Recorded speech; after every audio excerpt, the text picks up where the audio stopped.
Hey, what's up guys? This is Anthony from Anthony's Customs, and for this review, we are looking at the Super Action Statue JoJo's Bizarre Adventure Joseph Joestar. This is the limited edition from Wanfest, and it's basically the P1 color for the anime for like the end part of his whole situation. And that's why he's wearing the green rather than the blue, which is the regular release, which I think I've already reviewed like forever ago. But either way, this is the special version, and I thought I got it now, so what the heck, I'll review it. You guys seem to like the JoJo stuff, so why not? So let's go ahead and get him off the stand and take a closer look.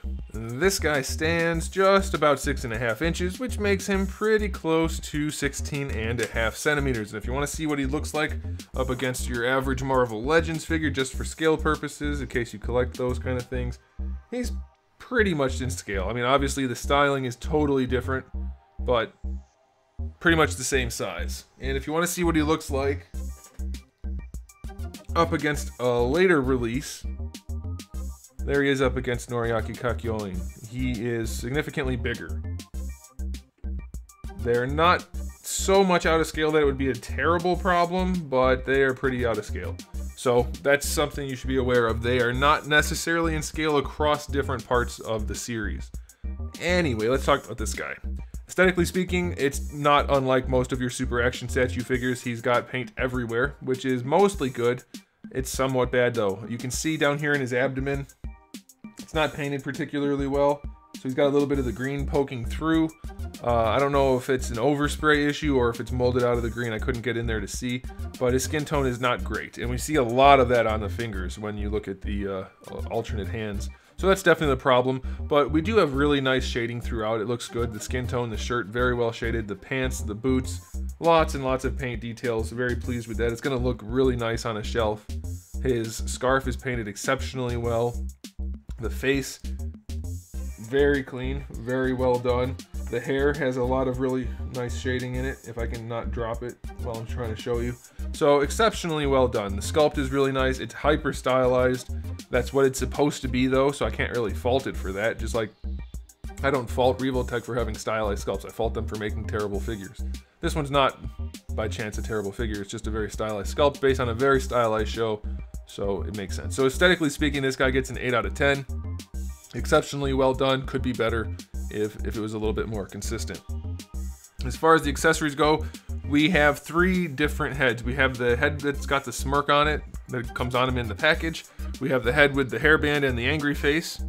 And then we also have one other head, which I'm not taking out of the package because it's still sealed, but it is one without the headband and more of a neutral face. All exceptionally well done. We do have some interchangeable hands. We have the 2 fist hands that come out in the package, 1 pointing finger hand, 2 karate chop type hands, 1 gripping hand, 1 trigger finger hand, 1 secondary hand, and then 2 kind of style pose wide open hands.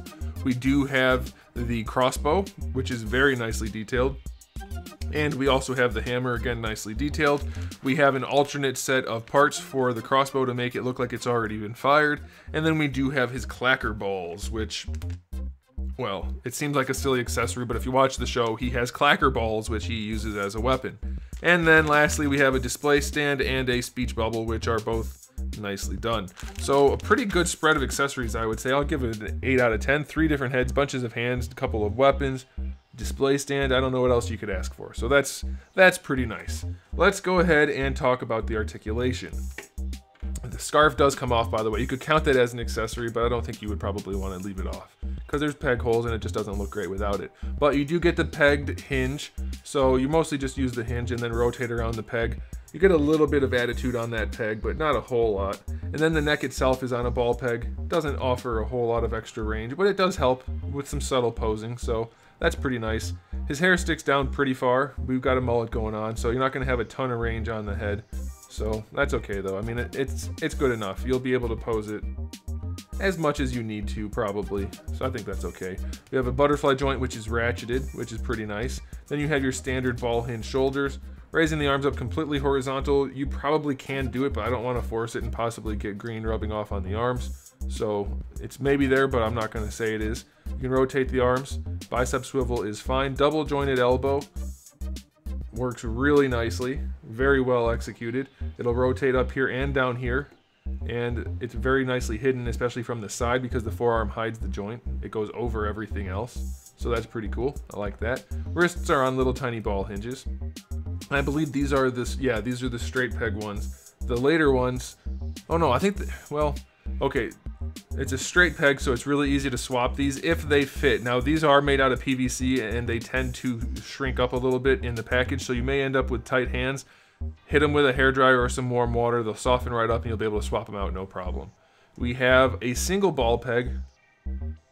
Yeah, it's a single ball peg for the upper diaphragm joint, or the upper torso, which is a diaphragm joint. Really good range, full rotation basically, leaning all over the place, very nicely executed. Another single ball peg down here at the lower torso. Really good range all the way around. You should be able to pose this guy, no trouble at all. For the hips, you just have a basic ball peg with a thigh swivel, so it's somewhat limited. Not the best range in the world, but it's okay, I guess. They don't go out to the, I guess it's not okay. I remembered it being better. They don't go very far out to the side. They don't go very far forward. They do go back pretty far. Yeah, they're just not great. It's aesthetically okay because they don't look so much like joints, I guess, but they don't really function that well. Double jointed knee, you have a ball hinge at the top, regular hinge at the bottom, so you can technically rotate it at the knee, at the top part if you wanted to. I don't really see a point, and it's not really made for it, but it will do it. And then you just have your standard hinge down here. Still a little bit loose. These figures are notoriously loose jointed, and that's still true. Ankle is just another ball hinge, minimal range. It's probably enough, but it's not a lot. You can rotate it for a decent ankle rocker, so that's pretty cool. And then you have a worthless floppy toe hinge. So as usual, the articulation is the weakest part of the Super Action statue release.